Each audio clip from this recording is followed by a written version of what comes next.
Welcome to the Long Take Review, a film podcast with one eye always on the Oscar race. I'm your host, Jen Sobchak-Bankard, and I'm here today with everyone's favorite neighborhood podcaster, Greg Cass. How's it going, Greg?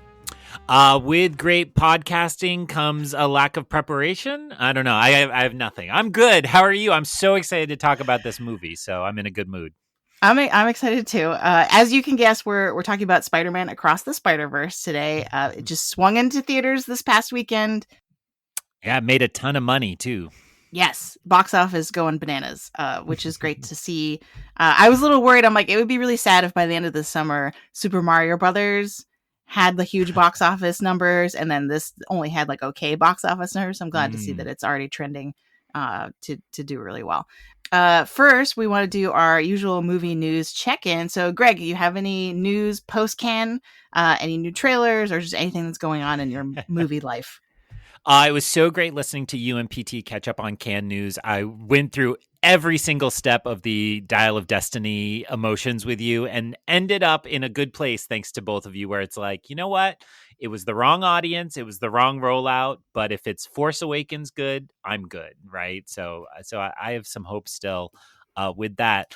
Other than that, I mean, you shared it on social media. What about this picture of Anthony Mackie with Harrison Ford? How great did that look, and how fun will it be to see those two interacting? This is for, of course, Captain America: New World. Oh, there's a new title. Fill us in. Right? Yes, it was, which I didn't even remember what the title was before, to be honest. I just thought it was Captain America 4. So Captain America 4, which was originally titled New World Order, which I can see why they wanted to workshop that, is now called Brave New World, which, is stealing from something else, but like, well, it's fine. It's, I guess, a little bit better. But yeah, this just popped up. This still just popped up on my social media feed and completely took me by surprise, because honestly, I had totally forgotten that we were getting a Captain America 4 at some point. There's so much stuff on the Marvel slate now that it's easy to kind of forget what's coming up. But this movie's slated for, I believe, 2024. So it's, it's not that far down the way. And I believe the caption for Anthony Mackie was, when Harrison Ford tells you how to like act in a scene, you listen, or something like that, which is delightful. And so just the idea of Harrison Ford mentoring the next generation of action stars potentially made me really happy, right? Because he, we love him so much. This is a very pro Harrison Ford podcast overall. I think that's right. And I mean, it's a tricky thing because he's taking over for William Hurt's character, yes. Because unfortunately William Hurt passed. So he's going to be Thunderbolt Ross. Who knows if he's general or vice president, or I think Thunderbolt becomes president at some points in canon. So we'll have to see where he's at in that story. So, you can't do better than getting Harrison in your franchise. Anthony Mackie is so charismatic and fun. Like if you see him on a talk show, it's kind of laugh a minute. I'm really excited to see those two energies play off each other. And I think Harrison proved in Shrinking. I can say Harrison because he's my good friend. He proved in Shrinking that he's got chops for comedy, and he just doesn't get to show them off that often. So I'm really excited to see hopefully a little bit more playful side to him in this movie, but always keeping expectations low though. Yeah, and I was a big fan of William Hurt playing Thunderbolt Ross. His performance was great, but I am kind of looking forward to the less serious version of that character, like the kind of grumpy, snarky version that I'm almost sure Harrison Ford will probably play. Like if they let him, I hope they let him do more of a comedic performance, because I think that would be really fun. And he has to be sticking around for a while because we're headed towards a Thunderbolts movie, so presumably. Right. If it's named after his character, he'll be at least around for another movie. So yeah, that was really fun to see. And in more serious news, I think I will just want to give a quick update on the writer's strike. So other guilds have now kind of gotten in the mix. The DGA, the Directors Guild, actually just reached a deal, and a lot of people online that I follow who are, especially people who are in the WGA, have not been particularly happy about this, I think, because they're kind of like, oh, great, glad that all of our hard work is now getting you a good deal. And we still haven't made any progress. But that may soon change, because SAG-AFTRA, the Actors Guild, which is huge, I think anytime I listen to any sort of Oscar punditry, people always make the argument that the actors are the biggest branch in the Academy. Right. So they have the kind of the biggest voting influence potentially, or like SAG isn't a good indicator or whatever. And so I feel like if SAG AFTRA goes on strike, which they just approved to go on strike, they haven't actually gone on strike yet, but they've gotten all their ducks in a row. If they choose to go on strike, they can. So, you know, if they get in the mix to kind of help the WGA and they kind of team up, I think that could be really powerful to turn the tide. Well, and not to disrespect writers at all, because I think, you know, as you have rightly pointed out on this podcast, everything flows from the writing, and when something is bad, it's usually the writing is a significant component of that. Quantum of Solace. So I do think, however, though, when SAG and SAG-AFTRA goes on strike, those are the faces people recognize. So if you go from a mob of writers' room, very talented but kind of anonymous writers on the street, to, oh, here are the biggest names in Hollywood not doing any PR and on the street holding a sign, I think people are going to pay more attention. This is just using myself as an example. I saw the strike vote news direct from Mark Hamill, right? And there are no kind of comedy writers or any kind of writers that have the kind of presence of like your main movie stars. And it makes me, you know, this is an award show podcast. It makes me think of the SAG Awards, how the opening of that is always, my name is blank and I am an actor. And just the pride they take in being guild members, not just being actors, but being members of the union, I think means they're going to be wholly wholly strong in solidarity and not have any scabs. So, you know, it's going to be interesting. I'm starting to worry about next summer's movies, because these are the ones that are going to need the rewrites and the touch ups that they might not be able to get, seemingly because this is going into fall. Yeah, and considering where we are right now with the strike and with the negotiations, it is looking more and more like this is like a longer thing that's going to eventually have a big ripple effect on the slate for next year and the year after. And so yeah, so you know, obviously we support the writers, and we want to make sure if anyone's looking for more information about the writer's strike, there's a podcast called Ologies, that shout out to my neighbor and friend Colby, who I actually don't know if he listens to this. He is a big podcast listener though. He recommended this podcast called Ologies, and basically every episode kind of interviews or kind of tackles a different ology, like a different study, or they interview a different expert. It's a really cool podcast because it covers a lot of different topics. But you know, the host of that, Allie Ward, I think her name is, went to the picket line and interviewed a bunch of like tons and tons of people on the picket line, and then really did a great job of breaking down what everything means and kind of what's at stake, and like what the problem is, and what each side is kind of hoping for. And it's a really, yeah. So if you're looking to understand kind of what's going on with the writer strike, I would highly recommend listening to that. Yeah, and you know, I think I just want to express my you know, hope that this works out. Not just, you know, we love movies, we love television, we want this entertainment, but these people do deserve a living wage. And the fact that, you know, everything is now becoming the world of streaming, and the fact that these models for compensation don't even account for it is just silly. And so, you know, it was funny. I was recently down in Orlando at Disney World, and it's like, down there, you want to root for Disney so hard because the fight they're in with Governor DeSantis. And, you know, every time you see a Disney Pride display, you're like, yeah, stick it to Florida. But then you're like, oh, I'm rooting for one of the giant studios that's ripping off the creatives who help create these characters that are now rides and costumes and parade floats and so on. So all of that is to say, you know, I think our enthusiasm for the movies can make us forget that it is show business, and we need to remember that means the artists and the creatives really need to be compensated. Yeah, for sure. And I think Ann Thompson from IndieWire has said that she feels like it's going to take a big industry leader like Disney to kind of break the wall, like break the barrier, and sort of be the leader in the negotiations. And so far, it doesn't seem like that's happening. So, which is interesting. Also interesting because I think on the watch with Andy Greenwald and Chris Ryan, they were talking about how, and also on Filmcast, like I don't know, I've listened to too many podcasts on this, but several podcasts I've listened to have really discussed how the ranking of villains in the strike, and how Disney actually is pretty far down. Like they've managed from a PR perspective to kind of skate through this without really becoming the bad guy. the Warner Brothers executive, Dave. Oh Dave yeah. I think he's at the top of the list, the most wanted list, because he had the commencement speech where people were protesting, and he went on some kind of like Mediterranean cruise or through some party, did something that just did not look good in the midst of all this. So is his name David? Yeah. That was up here in town. So for listeners that don't know, so that was at BU was his commencement Oh, address, that's and I'd right. heard in advance.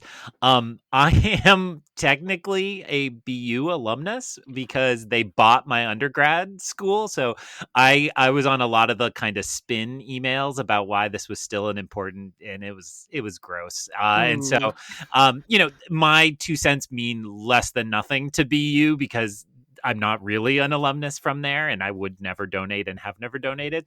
But at the same time, it was like really upsetting that in the middle of that strike, they just go with him as the commencement speaker, and then what he said in the midst of all that context was pretty Yeah, shitty. I So think the argument was that he planned it so long ago before all this, but it's like, come yeah. on, you pivot for this. And it's David Zaslav. I couldn't remember his Yeah. last name. Anyway, so yeah, that was a pretty meaty update. I forgot that there was so much to talk about there.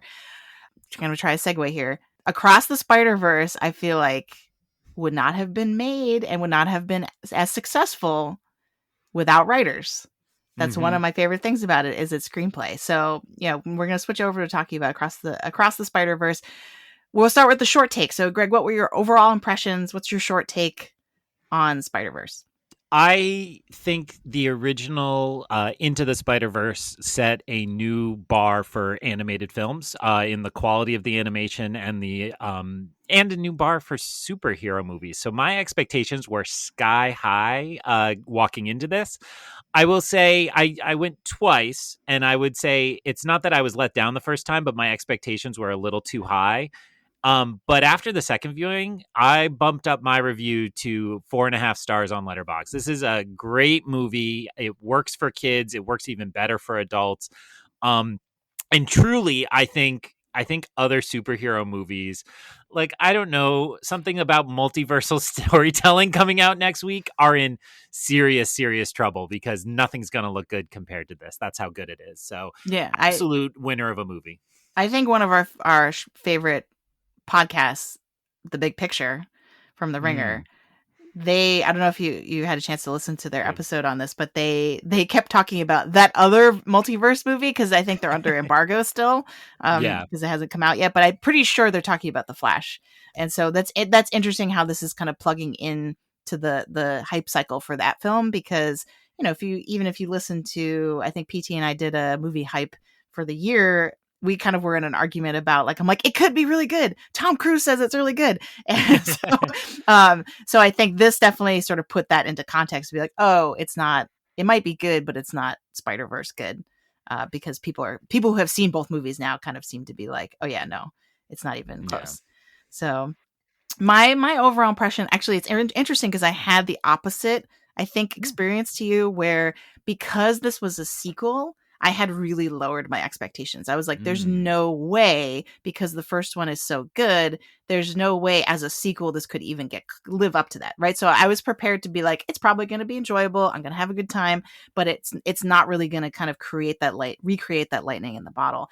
And I think because of that, I had the opposite effect. I was 5 stars coming out of the theater I've only had a chance to see it once, but I was like, I had a transcendent experience. I went to go see it by myself, taking a cue from you. right. And I, did my good deed at the theater where I was clearly seated in a group of friends, and I offered to Mm, move so that they could sit together, and they were really appreciative, and like they offered to buy me a beer, and I was like, no, like it's fine, I'm by myself, this does not affect my life in any way if I'm sitting 4 seats that way. And in fact, I yeah, actually yeah. ended up with a better seat because I was more in the middle. Nice. Well, and your um experience was better by not being in the middle of all these people who'd be shouting across you too. That's true too. I wasn't going to Yeah. say that, but I was like, you're going to be reaching across me to talk to each other or like looking at each other. Yeah. So like, this is just better if I remove myself from the situation. So that was fun. And then I had bought my first souvenir popcorn bucket. It was an impulse Nice. buy when I got to the concession stand, and the cup. Oh, I should have brought it up here. It's downstairs in my kitchen because I've reused it several times now just to eat popcorn at home. to sort of Nice. justify the $26 that I spent on it. Because I was like, how do I get the popcorn bucket? And the guy was like, it's $26. Is that okay? And I'm like, sure. I um, did that at Love and Thunder. My son wanted the Thor's hammer, and I was like, "I'll get it for oh, him." And then they were like, $50, please. I'm like, "What?" But he loves it, so and that stuff we'll is pretend usually that's made okay. from like the cheapest plastic. So it's like, Yeah, yeah, yeah, if they had said 50, I would be like, no way. yeah. But yeah, the cup actually has like a tiny little Miles Morales on top, like a Ooh, nice. not I wouldn't call it action figure. It's not nowhere near action figure size, even like a Hmm. three quarters. But like it's like a little minifig of Miles Morales on top. It's very cool, and it has a hole for the straw. I've spent already too much time talking about this. I think I'm gonna stop now. This is no longer a short take. This is a long take on my cup and popcorn bucket. I don't know how we ended up here. Yeah. Um, but yes, I thought this film was transcendent. I need to see it again, but I'm almost ready to say that it in a lot of ways surpassed the original for Wow. me, which I know is like a lot. But I just feel like it did the thing of going bigger in a way that people expect a sequel to, and kind of progressing from the original while Mm. not kind of sacrificing the integrity of the quality. And like I just thought that was a really impressive high wire act that I was just shocked that they pulled it off. So yeah, I'm really riding high on this movie, and we'll talk later about how reasonable that is Yeah, yeah, yeah. compared to what other people are saying. But yeah, so now we want to, because we are still in the spoiler free territory, before we move into spoiler mode, I want to just give a little bit out there for folks who haven't had a chance to see it, right? Because it hasn't been out for that long. Some people want to see it but haven't had a chance to. But who do we think should be checking out this movie? Like, who is the audience? And obviously, since it is a Marvel movie, a superhero movie, that the conversation about that changes a little bit. So does this have, besides people who are like in for any superhero movie or in for any Marvel movie no matter what, like who is watching this movie, do you think? Well, so I think of this question a lot in the context of my wife, who was a great sport, came to a lot of early Marvel movies, but I think somewhere it was after Guardians 1, but before Guardians 2 was like, I'm done. Like I've had my fill and I don't really enjoy these anymore. And since then, as you alluded to, I just go by myself and I have a great time. And yet she did see the first one of these and loved it, and gave it a big review. So I think when I'm thinking about who should see this movie, I think it's a no brainer. You have to have seen the first one. This might be incomprehensible if you haven't seen the first Into the Spider-Verse, but I do think there's a lane here where the quality of the animation and the storytelling is so good that it can have a broader appeal to somebody. I just use my wife as the example. I think most Marvel fans have somebody like that in their life now, where it's like somebody who just got tired of it all, and I respect it, even though it's not me. I still go to everything, but I understand people who have this fatigue that set in. And so I think if you have somebody like that in your life, especially if you want to hook them again, I think this is a good chance to draw somebody like that in. And should you have seen, what else should you have seen? Is this for, I mean, if somebody went to No Way Home and loved it, absolutely. If you're a fan of the Spider-Man movies separate from the MCU, or they're all kind of the MCU now, but who knows? I think there's a good chance to like that. And the last category I would put out there is just animation fans. I mean, Mm, the first Spider-Verse has already had so many imitators that there's no way this one doesn't advance that and get just a good I've heard it said that Star Wars Visions has been kind of reinvigorating some of these international animation studios, but I think Spider-Verse is the most dynamic force in animation of recent years, and I hope to see good imitations and also just these creators do more projects like it. absolutely. And I think, and to add on to your what should people have seen beforehand, or what the access point to this movie is, the thing I loved about this movie is it's chock full of Spider-Man references for the Mm, people who have read all the Spider-Man comics and do know all the different kind of phases of Spider-Man canon. But at the same time, if you don't, because I will admit, like I'm a comic book reader, but I think Spider-Man is probably my biggest blind spot, honestly, in terms mm, of like I haven't really read a lot of Spider-Man only comics. And so a lot of these I registered as like, oh, that's a different Spider-Man. That must be from something. People were reacting to this like it's from something. But it didn't matter at all that I didn't know who it was, like what that particular Spider-Man was, right? Like it just kind of washed over me Yeah. in a way. And it's so, yeah, you do not need to kind of be steeped in Spider-Man lore or know a ton about Spider-Man even.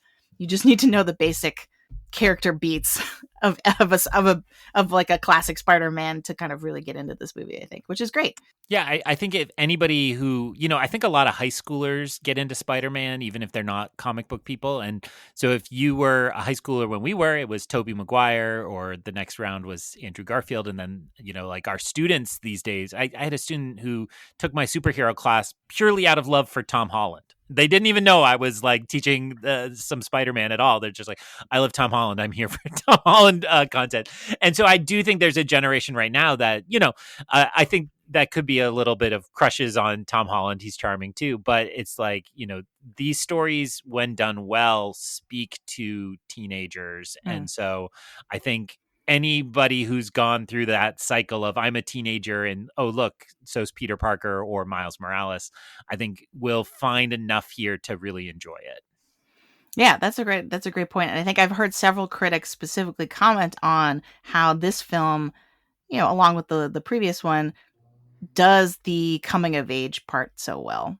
And then it's really, it handles the sort of awkwardness and the stress of being a teenager really well, which I would argue that the Tom Holland Spider-Man films do, but not like this, not with as much nuance. It's more for, I feel like it's more for comedy of like Tom Holland being like, oh no, like how do I participate in my school field trip, but also save Paris or wherever it is that they are.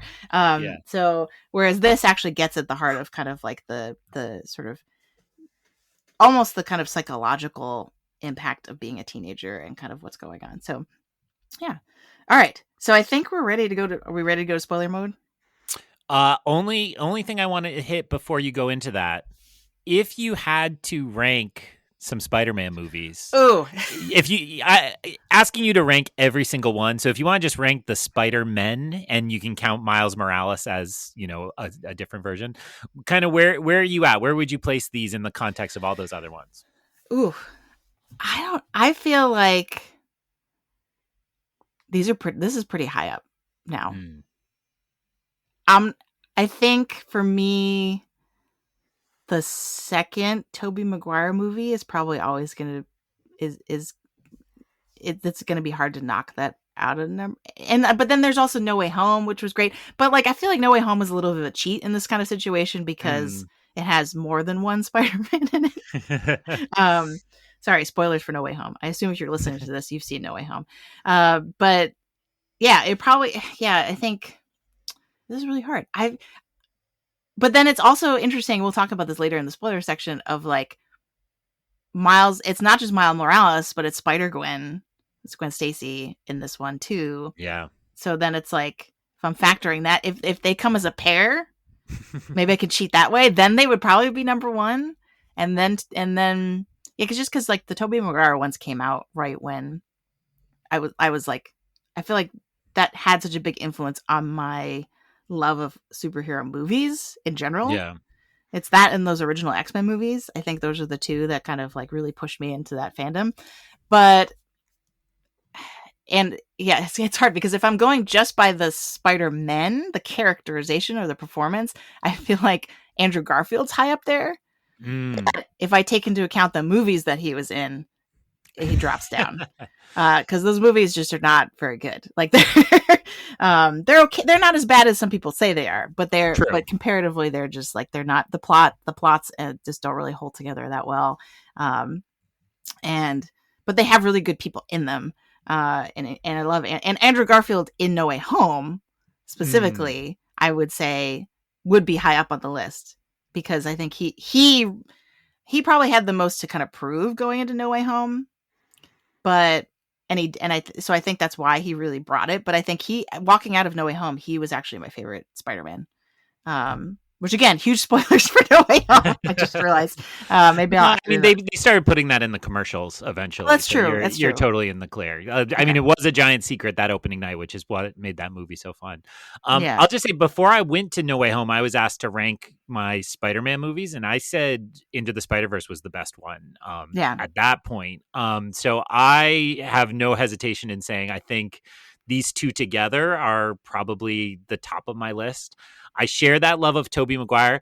I would say Tobey Maguire was a great Peter Parker, but didn't nail Spider-Man, whereas Andrew Garfield Hmm. was a stronger Spider-Man and as good, if not slightly better, Peter Parker. So I think he went out there, and it's so hard with the Tom Holland movies because he's great. I have no complaints about Tom Holland, but he's always overshadowed. Like it's like the Tony Stark and then Nick Fury and then Doctor Strange and you know he has a lot to do in those movies. I'm not saying he does nothing, but it's hard to think of those as like a Spider-Man movie and maybe No Way Home it's better to say the movie with all the Spider people in it, right? Like all the Peters in it. So he gets shadowed there, but you know, there's a question mark on whether his is continuing. I think there's a contract negotiation that has to happen first, but I'm really curious to see if Sony takes it now and just says, you know what, let's try Miles instead. But I'll be the bold one. I'll put these Spider-Verse movies. I think this is the best version of Spider-Man we have in movie theaters, at least.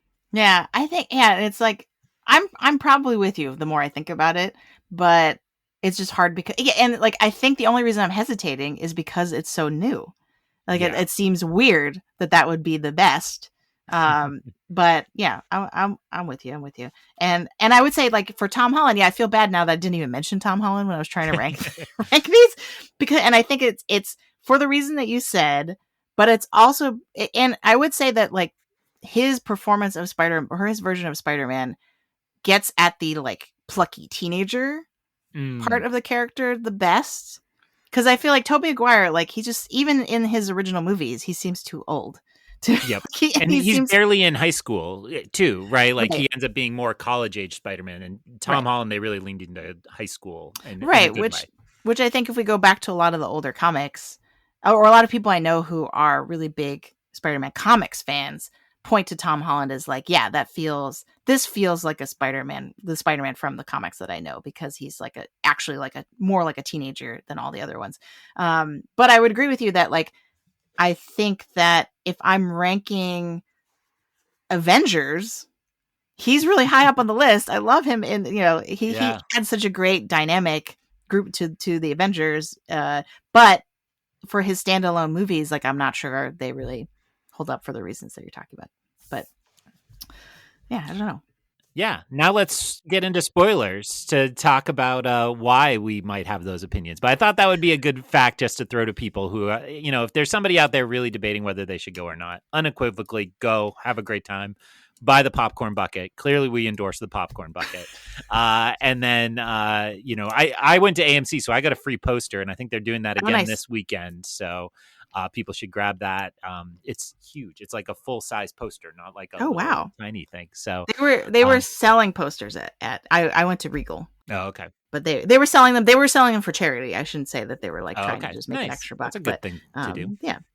Yeah. But I definitely saw a bunch of especially younger people walking through the theater lobby being like posters and they're like they cost I don't remember it was like $10 and they're like oh they're like it's for Oh. charity oh never mind and they Uh, like walked away because they're like I just don't have $10 it's like yeah, yeah, yeah, as a yeah. teenager going to the movies already so all right so yeah we're going to spoiler mode so if you have not seen I mean definitely certainly if you have not seen Spider-Man Across the Spider-Verse the new movie do not go proceed if you I would say even if you haven't seen we're going to be spoiling the original film as well the into the Spider-Verse so because I think you can't really talk about what happens in one without talking spoiling what Agreed. happens in We'll the other we'll lay yeah off No Way Home, but you should definitely have seen both yes I Spider-Verse will stop movies. spoiling No Way Home at this point okay so I'm going to count down from 3 and if you're still listening spoilers are on you 3 2 1 and it's funny, the typical thing I've been doing is dropping a big spoiler bomb after I do that, but I'm not sure there is the equivalent of that in this film. some twists, but no like death that defines the second half of the movie or something like that. Yeah. So I think Right. Yeah, it's much more about the ride than it is any particular moments, in my opinion. for sure. So I think a good place to start probably would be, we've really talked up this movie at this point and endorsed it heavily. But so what exactly to you makes it so good? For me, top on that list has to be the visuals. I know you said you saw this in IMAX, I believe. Yes, I did. I saw it on Dolby Digital, which is not as big as IMAX, but is sharp and really clear, and it was gorgeous. And the amount of energy and creativity they put into every single tiny spider person that's way back in a corner that you only see for 2 seconds is unbelievable. I mean, the opening of this film again, somehow you didn't take the spoiler warning. It starts with Gwen Stacy, and we are in the Gwen Stacy universe, the Gwen we met in Into the Spider-Verse, but we hadn't been to her dimension. And I think if you can watch Spider-Verse, the first Spider-Verse, and think she's just the same exact animation style as Miles, and it's close. But what becomes clear in her segment is the backgrounds of where she is are just unbelievable. It's like a watercolor painting that reacts and shifts with the emotions. I read a lot of comics, and there's kind of the bread and butter, here's just weekly Spider-Man or whatever, but then there's the like, oh, we got an artist to come do a one shot, and they totally redefined the house style so that you could see this new version of it. And they did that on film, and that first 20 minutes is jaw dropping, and then they do it like 50 more times by the end of the movie. It's just, it blew me away. I could not believe the visuals of this film. I would 100% agree, and I feel like even just the short interlude with the Da Vinci Vulture is like, it's just incredible, and they didn't need to do it. You know what I mean? That's the thing, is like the plot of this movie works just fine, I think, without the flourishes in the animation. But wow, does that make for in terms of a visceral experience at the theater, makes a huge difference. And like, yeah, I think I've heard more than one critic refer to this as just a piece of art. It transcends even just being a movie. It's just it's a form of art, because it's really mixing all these styles and with purpose. That's the thing. It's like it's not gimmicky. Mm-hmm. I feel like it could easily be gimmicky. And I think people who are less warm on these movies, the Spider-Verse movies, I think that's why it's because they feel that way. They feel like, oh, it's too hyperactive and too like changing all the time just for the sake of changing. But I don't see it that way at all. The animations, the changes in style serve the mood and serve the storytelling in a way that I think is very valuable, and not just like just for show. I think, though it does, as you said, looks amazing. Do you have a favorite world? Like, we're going to talk about your favorite spider people in a minute, but like a place we actually visited, not just like a spider person who represented it. I really liked Spider-Man India's Mumbattan, which another thing I just loved about this movie, they like could have paused and explained a really long explanation of how Manhattan became Mumbai and blah blah blah blah blah, but they were like, nah, don't bother. This dimension, Spider-Man is in Mumbattan, and it's half New York, half Mumbai, and it's awesome. And they kind of make a few jokes around the edges of who he is, but it's mostly like, it's just, I'm an equal spider person to you all, and this is the way it works in my dimension. So he was a ton of fun. Actually, it took a second viewing. He rattles off like 50 jokes in his opening speech, and it took the second viewing to really catch a few of the more subtle ones, but he was a lot of fun. How about you? Or sorry, not just him, but that place was a lot of fun. Where did you like going? Yeah, that place was a lot of fun, and it felt so rich in terms of like the amount of detail. Something that I've heard about other representation, or maybe it's Star Wars Visions, the creator, the Studio 88 that created the Bandits of Golak. We're really off the rails here. I'm sorry. But the Indian animators for that short in Star Wars Visions, which you haven't seen, please, you should definitely check out. Especially if you're like on board with this movie, I feel like animation fans, absolutely. Yes, yeah. But they talked about how they really had to push for the budget for all the background characters, because they're like, it's not like India if it's not super crowded. And I feel like this also had that same feel of like it felt so alive as a place because there was such a high degree of detail in the background. Yeah. So yeah, that one's pretty high up for me. I think in terms of a place, I thought they did I mean, yeah, I already mentioned the sort of Renaissance vulture. I thought that being transported to that world was really Yeah. fun, because it wasn't just they took him out of the world. We went back. We saw like what it was like in there, and they really committed to it 100% in terms of like what it looked like. So I really like that. Probably, if I had to really choose, it's probably the painterly style of Gwen Yeah. Stacy's. I'd already talked enough about that, but that might be my favorite too. Like, yeah, it's gorgeous and just so original. And I can't, I mean, I'm not an expert on animation, but it had to be really work intensive, like to have the background shifting. I mean, traditional 2D animation, the whole point is, where you'd see Bugs Bunny run through the same room 5 times. It's because it's really hard to animate and you want to repeat that effort. And frame by frame, everything was shifting in that world, and it's just really stunning. So absolutely. Yeah, that's the thing, is like to animate Spider-Man just to inherently, because of if someone has Spider-Man powers, all the things they can do, all the swinging, all the jumping, all the sticking, all the defying of physics, like from an animation perspective, that alone makes it really high degree of difficulty, I think.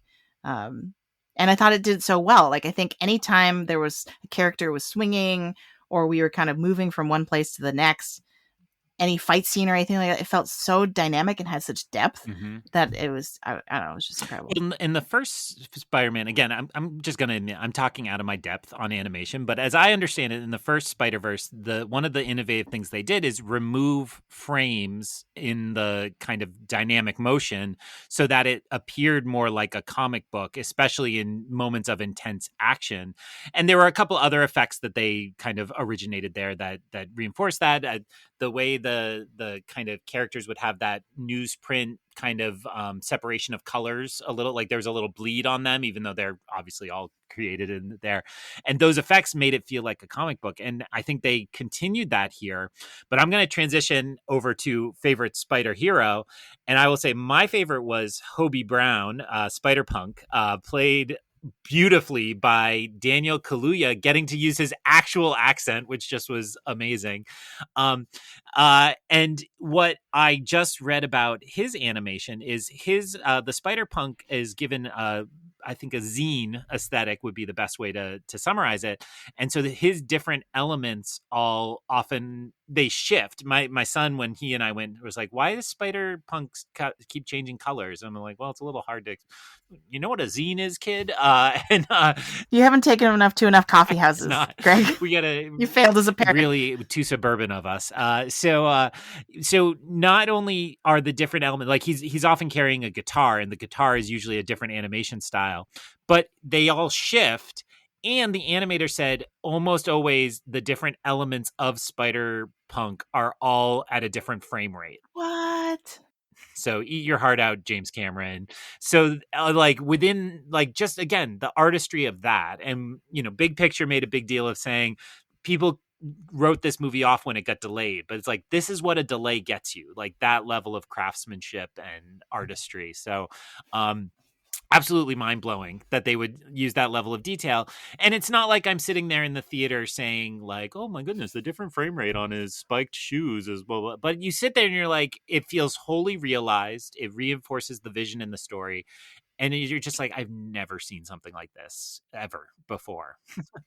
And it gives him such personality too. So he's my pick for my favorite kind of like minor character that pops up, and or favorite Spider-Man variant, because I like, I love Miles and Gwen, so I'm not really counting them in the running. But yeah, after them, like he's definitely my favorite. But I think he's written so well because like just his like, it's very tongue in cheek about someone who would be a punk rocker like him and being really anti-establishment, and like his side comments during the big fights, and how he's sort of like, he's like, I respect that baby, like, because they're going against the establishment, and it's like, I don't know, it was just so fun, so funny.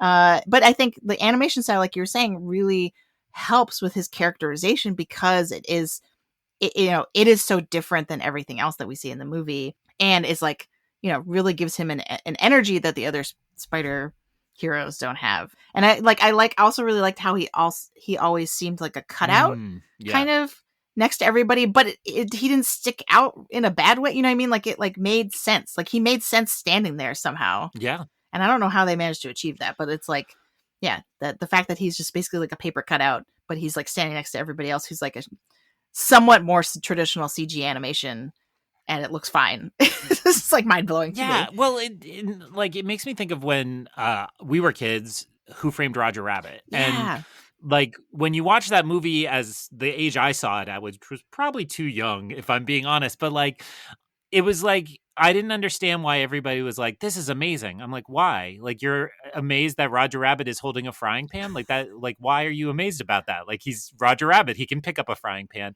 And then as an adult, you're like, "Oh my god, how'd they do this?" And there's a lot of trickery there. And this is like again another level of that. It's like I don't understand how they achieve that, but to give it somehow unity in its chaos is a really difficult design flaw because it's very easy to imagine how this could all go wrong and you're just like it's too busy and I feel seasick or whatever. Um but and also just to the point of my son, it's like yeah, my son would, if he were on mic, he would say Spider-Punk was his favorite too, and he couldn't articulate anything we just articulated. My favorite Spider-Punk joke was when the sinkhole opens up and starts sucking in the universe, and somebody's like, "What is that?" He said, "It's a metaphor for capitalism." And my son was like, "What does that mean?" And I was like, "Oh God, like sit down. I need to call our grad school friend Brent to bust out Das Kapital for him." But it was like it yet totally works. Like my son still walked out of that being like, he's the coolest one. I wanted to get that action figure, even though he didn't understand half of who his character yeah, and was. again, I can't say enough good about the screenplay for this movie because they seed in his character before he ever arrives on screen, right? Yeah. They're constantly mentioning Hobie and sort of building up and Miles is like, who's this guy? Like, wait, and he's like asking all these sort of jealous questions about him, and we get these little bits of detail about like he's clearly someone who's cool because of the way everyone talks about him and mentions him, and then he kind of builds up his reputation, and then when we finally meet him, and then like he takes off his mask, and then somebody says he's even cooler without his mask on. Yeah. It's Miles. He's like, how are you even cooler without your mask on? Right, And right, yeah, yeah. he And like is. all of Yeah. that really works towards building his character in a way that I love. I think, yeah, the capitalism joke and the I respect that baby joke. Taking a crap on the establishment. Yeah. Yes, that's right. Because it's when That's she right. fills her diaper. Um, See, this is the benefit of you seeing it twice. So you remember all yeah. the exact wording. Oh, and let me just put in a plug. The Spider-Punk comic is really cool. I can't pretend I'm some old school person who found it. Actually, our mutual friend director Bennick just handed it to me a couple weeks ago, and it's got not only like a fun punk universe, but a lot of other Marvel heroes pop in, so you get to see who. Like, what is Captain America in a punk universe and things like Oh, that. nice. It's super fun. So I love it. recommended. My Spider-Punk story is when we went to WonderCon, my son was wearing a Spider-Man hoodie. He actually was wearing a Porg costume, so he was like, but he had the hood up and zipped up, so it looked like Porg Spider, like so he could fit right in Spider-Verse as a Yeah, totally. Porg version of Spider-Man. And I love to see that the version of the Last Jedi crossed over with Spider-Verse.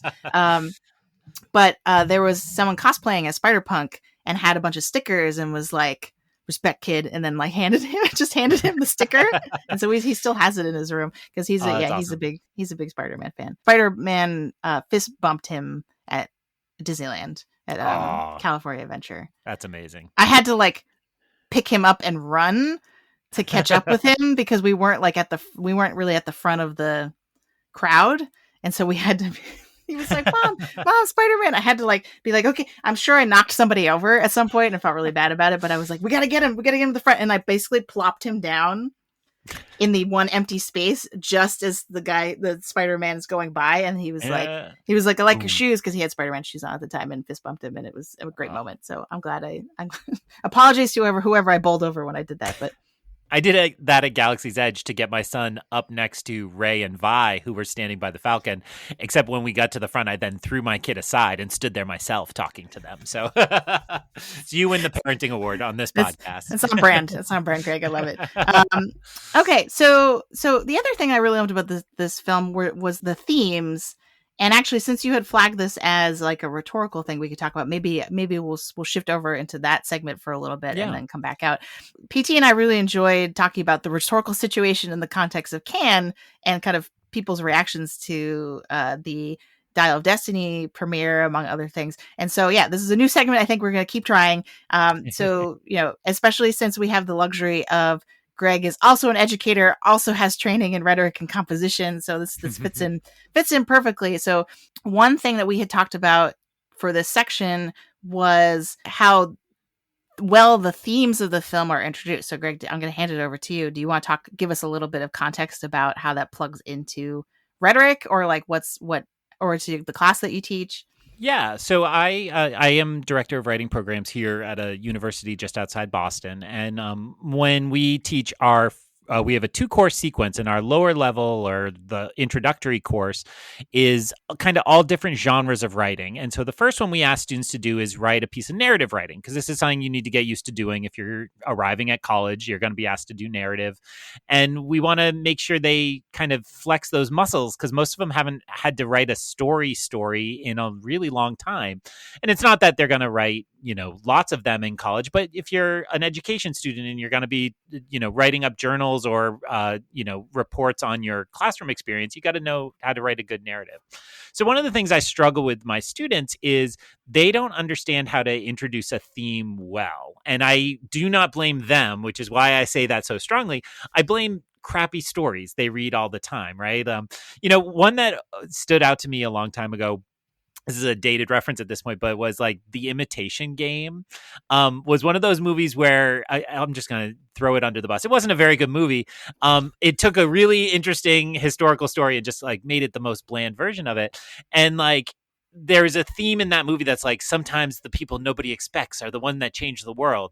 And the only way the filmmakers could figure out how to introduce that theme is to say it 7 times. And by like the third time, you're like, why nobody talks like this? Nobody would actually be saying this ever once, and now this is the 7th person in this movie who wants to say this to them. So I think it's good to think about when you have a narrative. The idea behind sharing a story is to share a theme, right? It's not to solve a theme or end a conversation about a theme, but it's to say something unique to your voice and your position. And I love being the writing instructor because I can say that to my students. I can say, you need to be subtle and interesting, say something new and unique, and invite meditation. Go. And it's really hard. And No so, pressure. yeah, I don't have to do that. I just have to grade how well they did it. This didn't move me, A minus. But I think it's worth thinking about in general, but particularly in the context of a film like this, that could be, animation is not just for children. Guillermo del Toro is telling us that somewhere right now.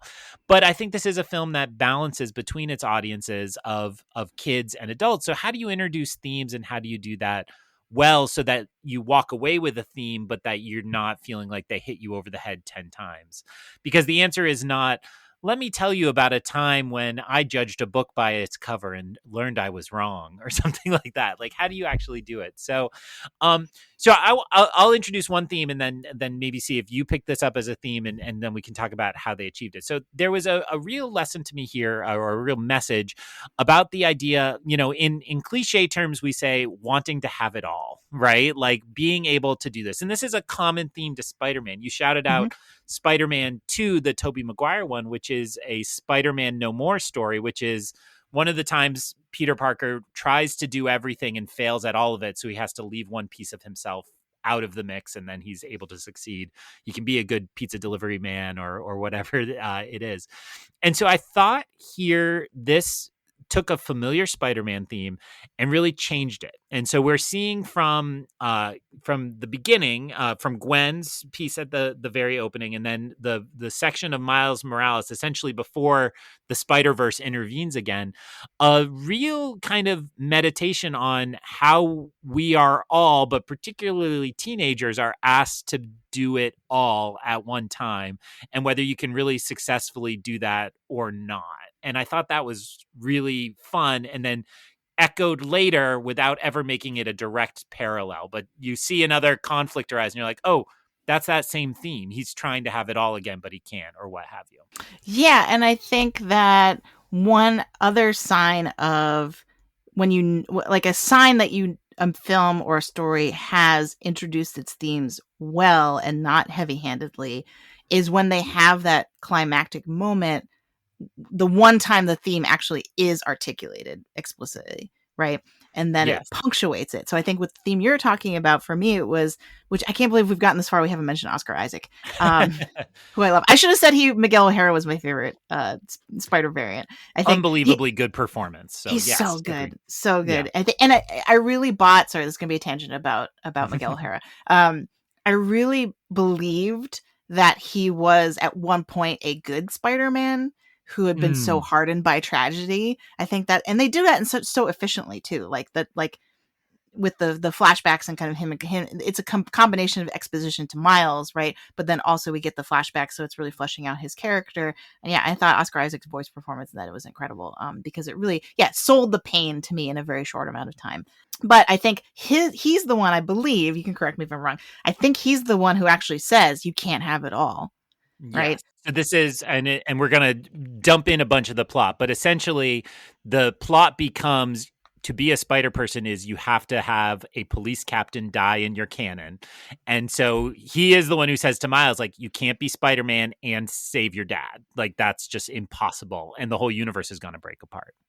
Yeah. You can't have your family and be a Spider-Man and be a hero. It's what the tragedy is, sort of what shapes us, right? I think is the subtext there as well, which is not uncommon in superhero, not even Spider-Man specifically, like just superhero stories in general. The idea of like, Batman is Batman because, as we've seen so many times, his parents were murdered. Oh, that's how. Okay. Yeah, Okay. sorry, in Yeah. case you didn't know that, in case you've never seen a Batman movie. I missed those like 7 out of 8 Batman movies. And I think in the context of Miles specifically, right, because it's not just that he's leading a double life as a superhero, right? It's like that he's trying to make friends and he's trying to, not disappoint his parents. He's trying to also, by the way, get into college, right? Like it's like he's like really kind of overextended in other, even in not just like in a superhero life, but just in general. So I definitely agree. And I think, for me, not kind of expanding out from the theme you just mentioned, to me, the themes were worked in so beautifully because at every level of the plot, or kind of every segment of the story, Mm-hmm. the themes were kind of consistent, right? So like for me, the big theme was this idea of Miles being excluded or like not feeling like he belongs. Mike and Oscar, one of my favorite Oscars podcasts, they are very divided on this movie. Mike, I feel bad now. I'm gonna get them mixed up because they go by Mike 1 and Mike 2. One of the Mikes was really not that, like, he enjoyed the film and thought it was good, but was not like high on it. Whereas the other Mike was like, "This is the best thing. I can't believe you're not just like screaming off the rooftops about how good this movie is."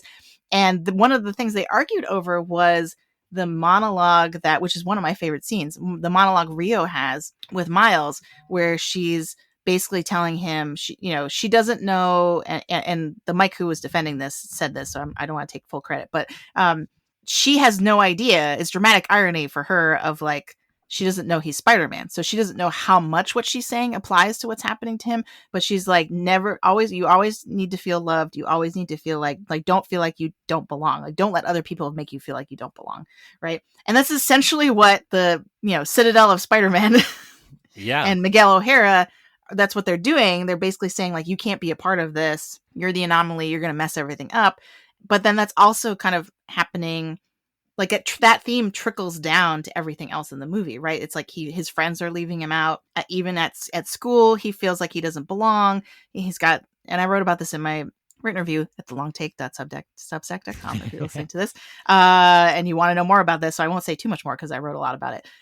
But this idea that as a student of color who is coming from a particular background into this like elitist, like he calls it elitist, but elite school, prestigious school, and then they're talking in his with his guidance counselor about going to Princeton, and just the kind of the feeling on the outside of an institution, I feel like, goes from his high school to the college he's going to go to this like all the way to the multiverse, right? Like you can see Yeah. that feeling and that experience happening at every level. And I just thought that was so brilliant because again, no one's standing there being like the monologue from Rio, she's just kind of pouring her heart out to him. She's not explicitly being like, it's happening here and it's happening here and it's happening here. It's everywhere. People are going to try to exclude you, right? But that's showing that rather than telling us. And I think to your point, that's the more effective and powerful way to do it. So my sidebar on that is my only complaint about that Rio scene. That scene is beautiful. I did not start crying at that scene because I'd cried at the trailer 3 times. They gave that scene, that was the initial teaser, and it's so beautifully written, but I was so mad that it was kind of, and this is going to sound a little rude, but that's all there was to it because the trailer had played it. And that idea of like, I've been taking care of this little boy and he's about to go out into the world and I'm worried the people out there aren't going to care about him. I mean, I don't want to play the I'm raising a son card, but like that is just a core parent belief, whatever the gender of your child is. And it's like they take that moment, and this goes back to the audience question. I wasn't in my 7-year-old's head, but my 7-year-old knows this lesson well too, right? He's switched schools one time in his life. He, joins a soccer team and he has to go find his way to belonging in that little group.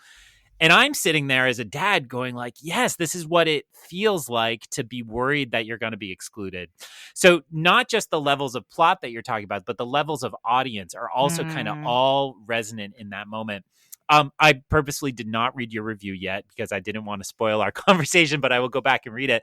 But I would also highlight not just Miles only as a student of color, but Miles as a biracial student. Yes. So that, the beauty of the opening of Into the Spider-Verse is they demonstrate what it is like for him already, just being who he is. He walks through a playground at his old school and there are these class things going on, but he slips into Spanish. He code switches into kind of, urban black dynamics as syntax as well. And it's like we see Miles is like perfect at this, right? That he can switch between all these registers. And so that's like his superpower before he gets bit by the spider. And so here we have like, what if all of that means you can't actually belong anywhere because you don't fit all those? And, again, to make it about identity and growing up, it's like, it's so beautifully done that it's so specific to who Miles is, but so universal to what we all experience. And so the last thing I'll say about that in terms of theme is it wasn't until the second time that I realized the thesis of the movie is stated. You just don't hear it. So when we meet Miles fighting the Spot and he's late for the meeting with the guidance counselor, he walks into her office as Rachel Dratch, as the boring guidance counselor, says, so good. You can't, yes, she nailed it. She said, you can't have your cake and eat it too. And as Miles is slipping into that conversation, he goes, unless you buy 2 cakes. And it's like, that's Miles. That's Miles in a nutshell. He buys 2 cakes and then later he buys 2 cakes. And like, it just literally 2 cakes.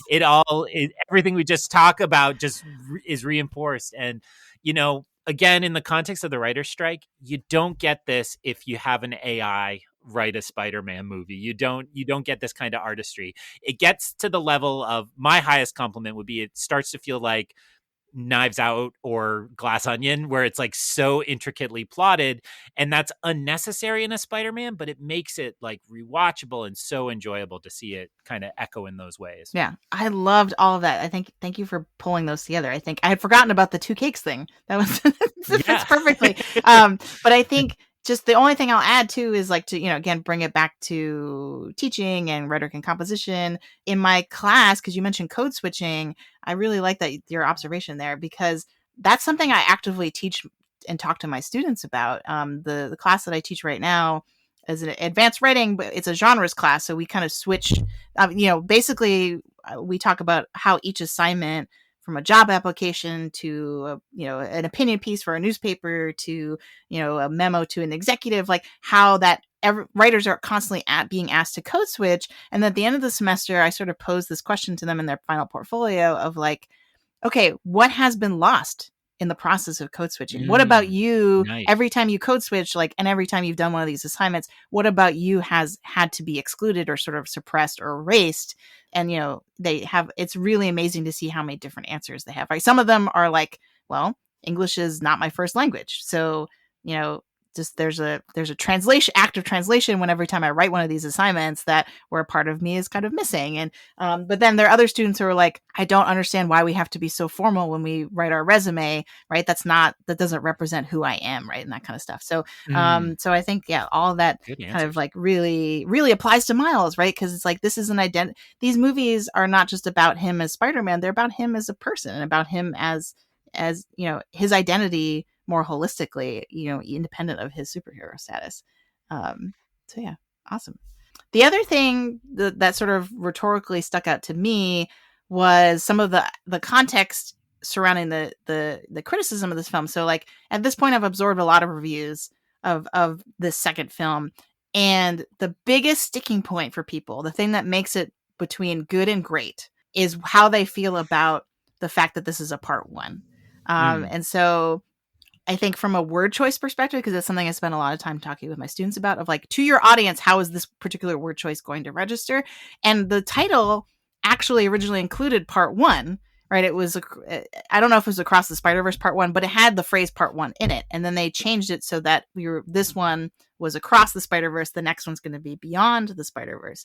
But lots of people, and you were really a good friend, saw this movie before me and then reminded me that it was a part one, so I wouldn't be surprised. But there were so many people in the theater who were like, what?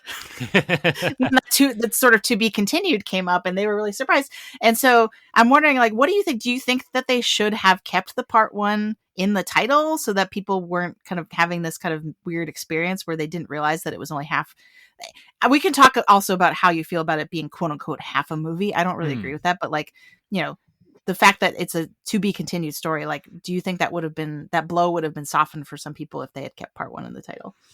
It's all such an interesting mess of questions, and it always makes me wonder who makes this decision. Is it Lord and Miller, for lack of, they're the producers. So is it the director and the producers and the writers, or is it the studio?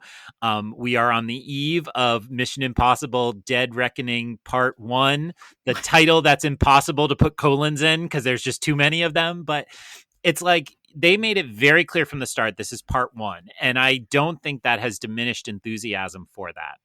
So every friend I've talked to, I don't know if I actually asked you this, I had angry people in my screening, and every friend I've talked to who went and saw this opening weekend, there were like gasps of not just shock, but anger. The memorable person in my row yelled, "What the F?" and said, "Not again." And then when people were like, "Dude, you okay?" He was like, "I just went to Fast 10 this morning." And so if you don't know, slight spoiler, Fast 10 is half a movie, like even more extreme than whatever your definition is for this. So there's a lot of anger. So it made me think of Dune, of course, would be the other example of this, which was called Dune and then said part one on the opening title card. It made me think of my my stepdad who's passed away, who went to Fellowship of the Ring and was so angry at the end because he had no idea. He's not a reader, or he wasn't a reader, so he had no idea it was part one of three. He was just like 3.5 hours, and it wasn't the whole movie. Or that, I don't think Fellowship is that long. So all of that goes back to, I think the smarter move is to set your expectations clearly. It was a beautiful shock in a lot of ways.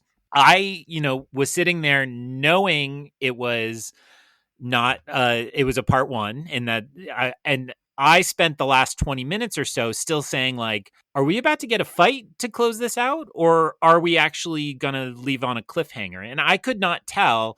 I'd kind of lost track on my watch because stupid AMC plays so many previews. I'm like, I know this is 2 hours and 20 minutes, but like, was it 10 minutes of trailers? Was it 30 minutes of trailers? So I kind of lost track of all this. So I still kind of had that same a bit of that shock when it was just kind of cut out. Like that's the end on a cliffhanger. Now, I don't know. I mean, I'm a giant Star Wars fan, and I would not say you should call Empire Strikes Back Part 1. Empire Strikes Back is a story. It has unresolved conflicts, and it's fine. This feels a little less complete than Empire to me, but I do still think like I'm gonna buy this Blu-ray. I'm gonna watch it all. Like I can see sitting down and watching just this because it's a lot of fun and it's an interesting thing. So I think from a marketing standpoint, I think the smarter move would have been to leave the part one. But I do not agree with the criticism that this is like only half a movie or somehow not finished. I wouldn't recommend that anybody wait until next March and watch this one then and then watch it that afternoon or whatever. Like, I Right. think this can be your only version of this for a year. Yeah, I'm with you too. I'm even more extreme of like I think people need to calm down about the part one thing. Like when this happened when with Dune, I was like, have you never seen a trilogy? Like, or have you never seen like a series of movies? And I don't think I don't agree with the logic that just because the story is continuing in the next movie that somehow this movie is lesser. Yeah. Like I don't really understand that argument. And it's like maybe it speaks to sort of like a cultural shift where we're less patient now about stuff. I don't know. Yeah. But you and I, we've been raised on literature that like the Dickens that was often serialized, right? Like so Yeah. and movies, I think, especially post MCU, movies oftentimes have this idea that they're always going to be more, they're always going to continue. So I don't know, but with Dune specifically, I was like, the fact that there's going to be a part two and that we don't yet know how the story resolves, to me, that does not take away at all from any of my enjoyment of what's considered part one. Oh, you like Dune? I didn't know that from any of your readings or your podcast. Yeah. I feel like our bingo card is like we have to praise Dune and make fun of Quantum of Solace. Like those are the two check marks that every episode so far has had. Yeah. Yeah, and the Midnight Boys on Ringerverse, I think they sort of tried to make the argument that it's not the same as the Lord of the Rings trilogy because there's still like a winding down. But I'd say that Mm, there's still a winding down in this movie. It's just not good. You know what I mean? Like it's yeah. bleak. And I think Yeah. that's maybe it's the Empire Strikes Back thing of like people are getting hung up on all the chips are down and then we have to stop. Right. And I think that's fine. I think that's actually good because it gives us somewhere to go in the next movie in a way that's really good. But yeah, so I'm not on board with this like it's only half a movie thing. Yeah, and I do think you made me think there's an interesting generational question there because I would say our age with Star Wars and Back to the Future. I mean, Back to the Future 2 is very similar in a lot of ways to this film. It's like it blows out the premise in all these super crazy ways, teaches you these new things, and then leaves you with no characters like about to die, but with some major unanswered questions of how they could resolve this. The other comparison I saw a few times was The Matrix Reloaded, which people have problems with the Matrix sequels, which is totally legitimate. But I do think the second Matrix movie, kind of leaves you in a similar spot. And they had the foresight to throw a trailer for the third one on because they'd filmed them all together. So if I had a critique for the marketing department, I would have they didn't have a post credit scene. I would have just thrown a trailer on there, Mm. not some new scene, not some like, oh, and Captain Marvel's coming or whatever kind of Not giving MCU anything stuff. away, but yeah, but just giving Yeah, us a just taste of like what's to come. reveal that title like they did in the mid credits, but just remind us why we were here and how much fun we had and what's still to come. I think would have been a good call from a marketing perspective, but you know Yeah. that also felt like an opening night critique. It was the hardcore nerds who were upset about it. I think the general public is going to be like, awesome, there's a third one. I'll counter that because I went on a Thursday night, and lots of people were dressed as Spider-Man. So I feel like I had a similar audience, and people weren't mad. There were a lot of gasps, but Mm, they were not mad gasps. okay, They were that's more kind good. of like whoa, like we got 2 rounds of applause. Wow.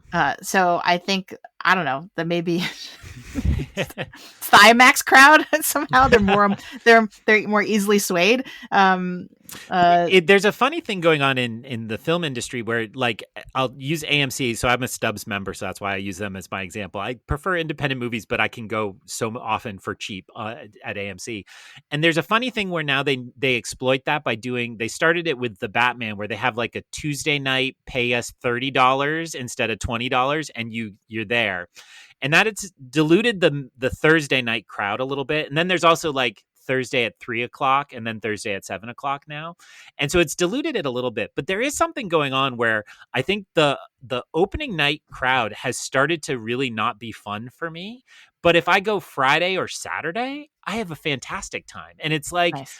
everybody's too stressed. And I get that way at Star Wars movies. It's like I'm so anxious about what's going to happen and what it means for this book and blah, blah, blah, that then it's like, then on Friday it beats people who are like, yeah, I saw that Spider-Verse one time 4 years ago. Like, oh, I watched it one time during the pandemic. I'd love to see another one, and let's just have a good time. But so that's good to hear that, your crowd was a little more generous. And mine might have been just a few kind of really overpowered negative voices and mostly positive, because it was fantastic. It might have also been because the IMAX theater is huge, and so it might have just been whoever was mad. I couldn't hear them. You know what I mean? Because they're literally too far away from me. But I don't know. Yeah, but the vibe seemed good. All right, so I think the last thing before we move to Oscars talk, because I do want to make sure we get to that, is the ending. So we mentioned twists. There aren't any huge spoilers necessarily from this film, but the big twist at the end, I think, is that Miles confesses that he's Spider-Man to Rio, but then it's the wrong Rio because he's on Earth 42. How did that play for you? Did you figure out beforehand that that's what was happening? Because I feel like this is the thing I've heard. Everyone has a different point at which the light bulb goes off that it's like it's not his actual mom. Yeah. Another version of Two Cakes, just in passing. I will mention that. Right? He got to have the talk, but not have the talk as well. So I was clued in just before the movie clued you in. It's like I had that revelation. We have a joke going on my Wheel of Time podcast that Robert Jordan lays like 6 clues down, and you pick up on number 4, and you feel so smart for clue 5 and 6. And I think that's how I felt here. It's like I figured it out just before the movie made it really, really obvious. But I'm sure I didn't pick up on clue 1. I'm sure I was there. So before the movie revealed it, the thing that stood out to me is they kind of showed you Miles's room one scene before, and there was a very obvious sashimi towel hanging over his bed, and there was a shot of Gwen where you saw that towel, and I was like, oh, that wasn't in Miles's. Oh, wait a minute. And that was my clue that kind of tipped me off. And I think that timing is about right, is that I'd remembered this odd bit of production design, and then it was like, oh, wait. And then it's like, oh, wait. So it was effective to me. How about you? Did you figure it out? I did not really figure it out until it was too late. And I was like, oh, what? And then I felt silly. Like I was like, oh, I should have really seen that coming. But I think for me, the thing I had figured out earlier was that the Earth 42 Miles was actually the Prowler. Mm. That to me, it was like well before we saw that. I was Yeah. like, oh, wait, but does that mean if this is Earth 42 and he's stuck there and his dad, like I had pieced it together well before kind of they revealed that. But Rio being not Rio, like in retrospect, like I should have realized, because the way she reacts from the get-go, I think once he starts talking, seems weird. Like is not consistent with the Rio that we know. Yep. But I really liked that as like a twist, just to kind of pull as a, like, regardless of when you figure it out, like when they pull that rug out from under you, because there's so much emotional investment in him saying this, and like it's so tragic that it's wasted. Yes. Right? Because he's never going to get that exact moment, and that even if he does tell his own mom like a similar thing, it's not going to be the same, right? Because he's already kind of expended that emotional energy in a lot of ways, right? But so I think it's the movie having 2 cakes too, Yeah. because now we got to experience what that was like in that climactic kind of emotional moment for Miles, but at the same time they could be like, oh, never mind, like wrong mom. Yeah. Right? He's gonna have to like when he gets back to his own Earth, he's gonna have the same problem. We haven't fixed it. So yeah, that'll be interesting to see how that plays out in the third movie. Like if maybe does that mean that he just actually never tells his own mom, or does he try to recreate that moment, or does it, like, you know, how, or does she find out some other way? Like, how do they get around that now without kind of retreading the same ground? I think will be really interesting. Well, and I do just want to note that I didn't realize how or why. Like once they explain, like of course it read the spider, but the decompression you feel when the Avatar Spider Girl, I don't remember if she has a name, like betrays Miguel O'Hara a little and sends him anyway, like lets the computer finish its process. You feel such relief, and then that's why the twist was brilliant to me. It's like you had just had this emotional satisfaction of like he's back and now he's going to be really at home because he's confessing to his mom, and then that's kind of the double twist there. I do just want to note, and again I get to say, oh, on a second viewing, what stood out is how often he talks about his dad in that, and then you realize far after they leave the apartment that the dad has been killed in this universe. That and also just shout out to both the actors doing the parents. They're phenomenal. The Brian Tyree Henry as the dad got so many good parts in the first movie. You know, that's a copy is still like my favorite line, my favorite joke in that first one. It's so good. And so I thought it was Rio's turn to shine, and I'm sure you can tell us the actress. I've forgotten what her name is. Brian Tyree Henry is just that little bit more extra famous. Oh no, I was too busy looking up the Avatar spider, which is Margot Kess, okay, aka Spider Bite, which is Spider like Bite. Byte. Yes. Very clever. Lauren Velez is the mom. And I'm like, where do I know her from? It says she was in Ugly Betty, Dexter, so she's been in a lot of TV. I recognize her voice when I hear her talking, but I can't quite place where her from. But both those parents give great performances, and so you see across the apartment, it's like pictures of just the two of them, just Rio and Miles, and so on, and then the Uncle Aaron, and then all the revelations that follow. Yeah, great twist and great cliffhanger, right? Like to know he's glitching, and to remember from the first movie that glitching is fatal if you don't get back home. Like he's in real peril here, and then the building of the rival spider team. I mean, I think part of what you had asked around this question is like, where do we go from here? I think we're in for like a West Side Story 2 Spider Gangs Rumble dance fight, which would be really, really fun. And I can't imagine what we'd see visually if that were to happen.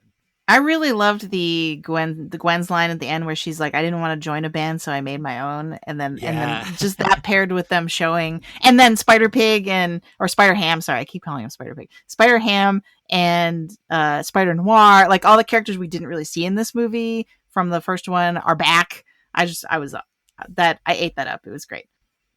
I didn't want to join a band. I wanted to start one again with the thematic resonance. That's the punk, right? Like that's what a punk, and so it's got all these.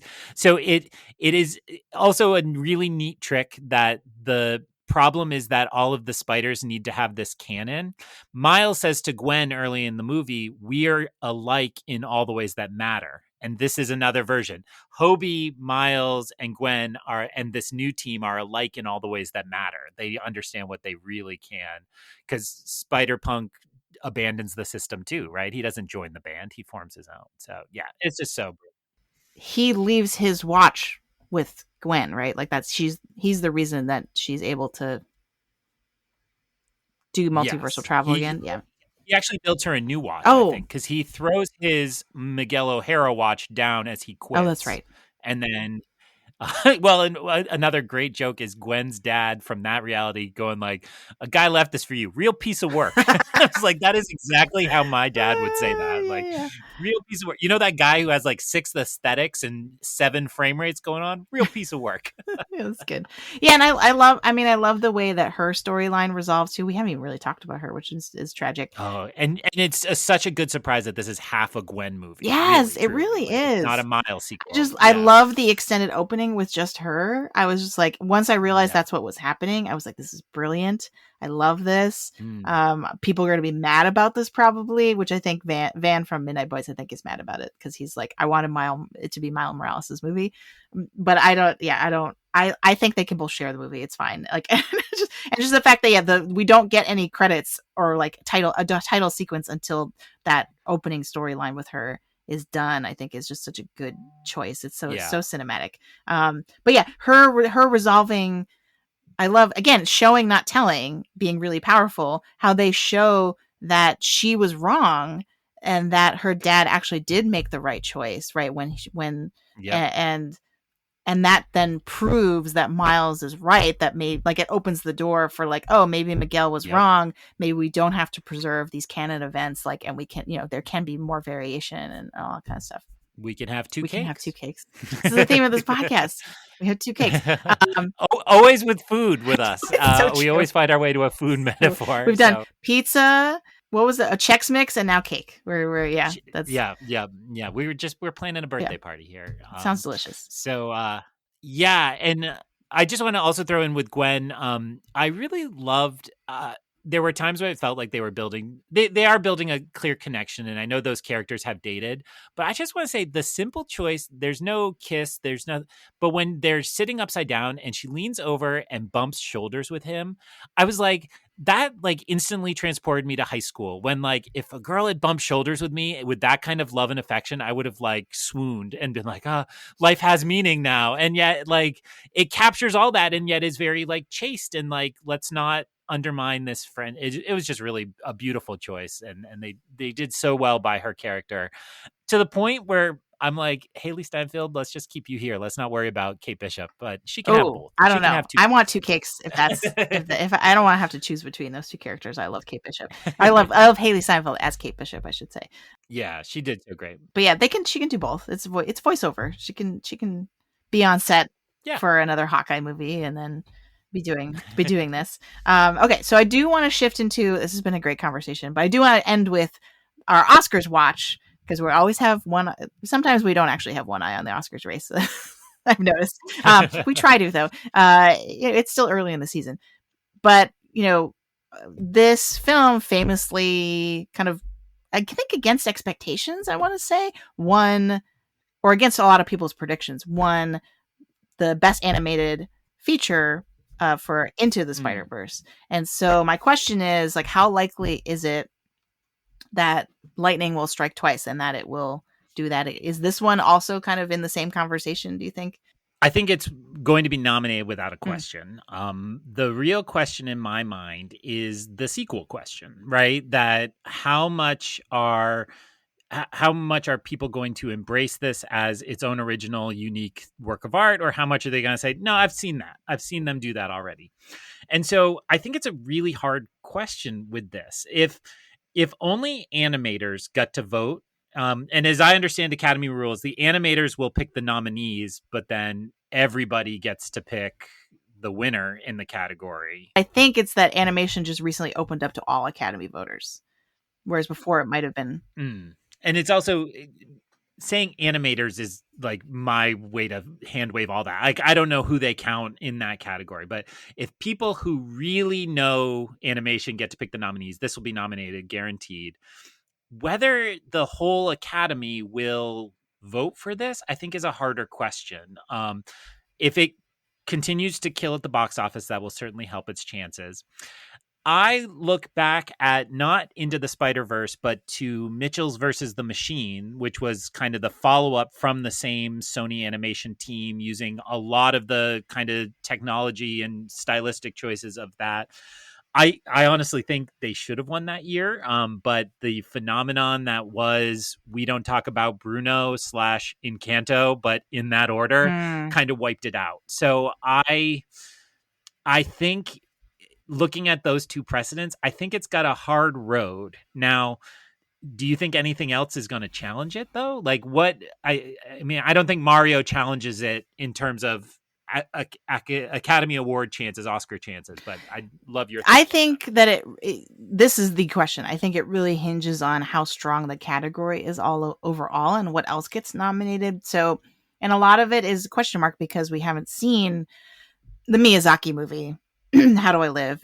That's, Yeah. I mean, a lot of people are like assuming that's going to be good. I mean, I want it to be good, obviously, more than most things in the world. But, Yeah. but if that is also really strong and it's Miyazaki and supposedly, though I don't believe it anymore, his last movie or whatever, right? he's come out of retirement before, so I don't. I'm not paying attention to that discourse. But if that movie is super good, then this has a problem. But if that movie's just okay, and it might get a nomin, it depends on what gets a token nomination, and then but isn't really in contention. Versus if if there are a lot of contenders, because I'm trying to think of what else. What else? Yeah, I agree that if Super Mario gets nominated, that's just going to be a hey, you made a lot of money, good job, and not necessarily like go beyond being nominated. But if I'm trying to think, what else do you think is in contention? I guess. Well, so we have a Pixar movie that is not looking like one of their really best ones, and I don't think they're the powerhouse that they once were. The kind of automatic win. I think last year's what now I'm confusing with Captain America. Disney Animation was it Strange New World, not Brave New Yes. World last Yep. year? Strange. And I think that fell into the category of just too weird for anybody to care. And I'm worried Elementals is going to fall into that category. It was the last screening at Cannes, so a lot of people didn't Oh, see okay. it then, or like Yeah. usually people say like, oh, because everyone leaves to travel home before the last day, that like not a lot of people usually that slot is not reserved for something that's really good. So, but some people really liked it. Most people, it's getting kind of harsh reviews. Again, it's the same problem as Dial Yeah. of Destiny. Is like how much of that is just a contextual misunderstanding as Yep. opposed to like the actual quality of the film. But I think it could go either way. I'm thinking it's less likely that it's going to be competition for Mm. for Spider Verse at this point. So yeah, and like Disney's coming out with Disney Wish, Oh, I forgot about that. which is so far doesn't have a lot of buzz for it, but that's a sleeper a dark horse contender potentially, if that in fact has kind of the same popularity as Encanto or something like that. But yeah, I think it's definitely up for grabs, and I think if there's nothing that really emerges as competition, it could definitely win. And some people are even talking about it getting nominated for Best Picture. I think that's a little premature. Yeah. Yeah. Like, Yeah. I we think need to since calm down. Yeah, since they have the animated category, I just think it's real. I mean, if Pinocchio couldn't do it, so what I was going to say before that comment, which is related, is the lane that feels open is the art house animation. Oh, this is too artistic to ignore, and I think if something fills that lane, could it be Miyazaki? It could be, but I think he's such a known brand that a lot of people would say that's there. I have no idea if there's a Wolf Walkers or a Pinocchio out there somewhere, right? Like Right. that has that kind of art house appeal, but says something a little more profound. Something like that. The second Wes Anderson movie, I think a lot of people thought was stop motion for a while, but now it sounds like it is live action. So Oh, so it's not like Fantastic Mr. Fox? it is not. It is Oh. another Roald Dahl adaptation, but I believe it is not animated at all. But I Oh. again, it's every once in a while I wake up at like 2:30 in the morning, and I'm like, there's another Wes Anderson movie. It's like nobody believes that we actually are talking about this in real life. My biggest suspicion is they just push it till next year. However Asteroid City does, I think they don't want to be in the shadow of either a flop or a hit Wes Anderson. They want to wait and give it its room. So I quickly Googled animated feature contenders for 2024, and there's a Reddit post that I found that lists all the things we're talking about, and then Chicken Run Dawn of the Nugget. Oh, I forgot there's an Aardman. Yeah. Oh man. Yeah. So, I mean, but like, I don't know if a Chicken Run sequel is really like in contention. You know what I mean? Like as Yeah. good as fun as it could be, and I love Aardman and all the things that they do, and I Totally love love the the first Pick and Run, yeah, but nobody's been clamoring for a prequel, if that's what it is, right. or it might be a sequel. But yeah, There's but also the Teenage Mutant Ninja Turtles movie. I don't remember when that's oh, coming out. that's in August. So again, to me, you wouldn't nominate that over this because that looks like, hey, what if we did Ninja Turtles but like Spider Verse? So however good it is, I think it's going to be seen as lesser to this. So Yeah, so I think um, it's looking good. yeah. Other categories potentially I've heard might be original song, right? Since the music in this is so strong as it was with the first one.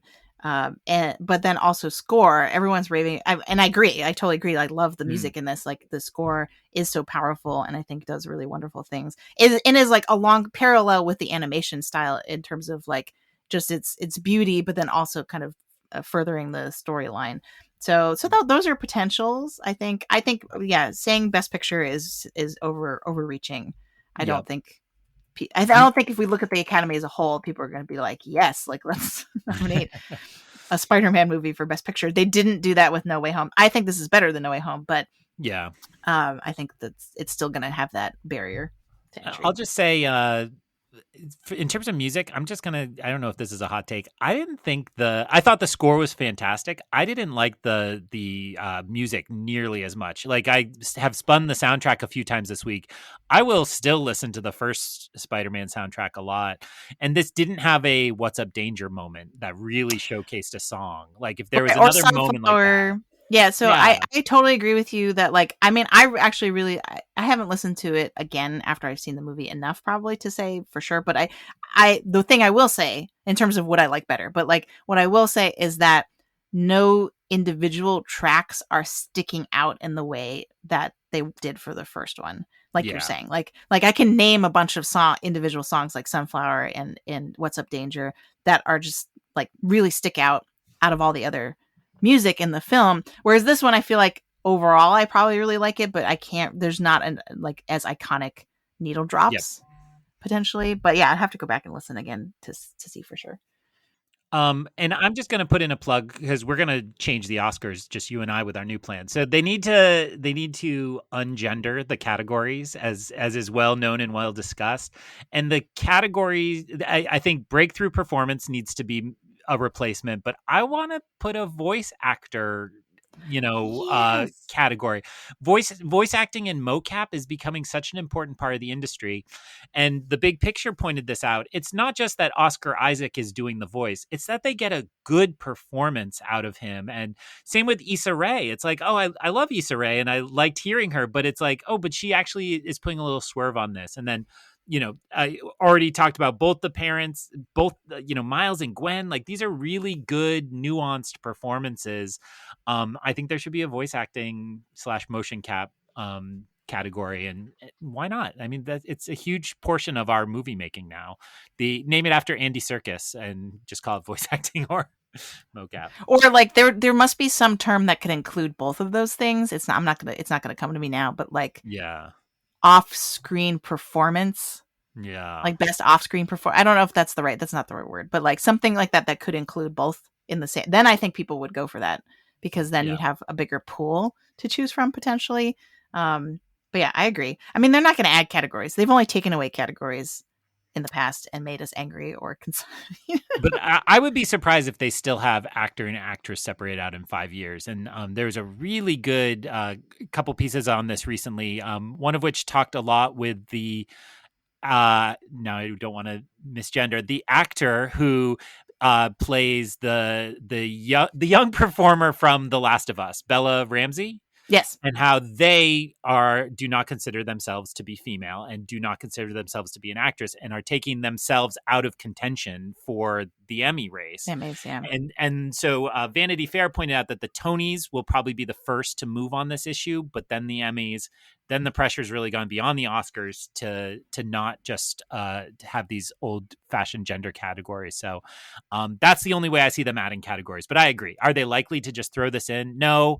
Stunts? No. Should they? Yes. Like these are great parts of movie making and deserve an award. Yeah, I was gonna say we still don't have a stunt category, and people have been asking for that way longer. And so yeah, Yeah. it's probably gonna be a little while. Yeah, I would also want to shout out Vanity Fair because that's Little Gold Men. I think is where they had a Yep. really good conversation, and specifically about how complicated an issue it is, right? Because on the one hand, you want actors to feel like their gender identity is being represented, or they don't have to be. They're not being excluded from the category, the way the categories are set up. But at the same time, historically, if they if there is no gender divide in the categories, most of the nominations would go to men, right? And so Yeah. there's a gender equity problem that's also in the mix. And so yeah, go to Vanity Fair, and this was a summary of a full investigative piece that interviewed a lot of yeah, stakeholders on this. It was really only the podcast version was really good. I can't speak to the article. yeah, they reference what the interviews from the article in the podcast. So,